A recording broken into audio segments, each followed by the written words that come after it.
Deskonposaketa etxetxoa. 23 zenbakia deskonposatu. Ni hasiko naiz, argi ikusten dut 2 hamarreko eta 3 bateko daudela, beraz.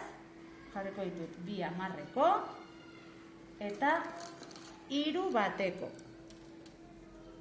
Eta apuntatu egingo dut. 2 hamarreko eta 3 bateko. Eta hau da, 20 gehi 3. Beste modu bat, jarri dezaket hamarreko bat, eta beste guztia batekoetan jarri. Orduan, askatuko nituzke hamar hauek, eta badazpada kontatuko ditut, hamarreko bat, eta 1, 2, 3, 4, 5, 6, 7, 8, 9, 10, 11, 12, 13 bateko.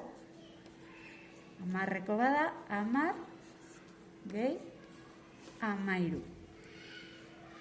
Beste aukera bat bururatzen zaitena da, guztia batekoetan jartzea. Orduan hemen daukadan hori askatuko dut,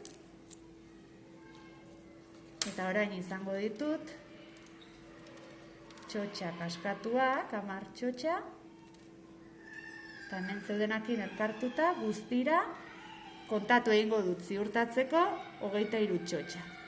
1, 2, 3, 4, 5, 6, 7, 8, 9, 10, 11, 12, 13, 14, 15, 16, 17, 18, 19, 20, 21, 22, 23.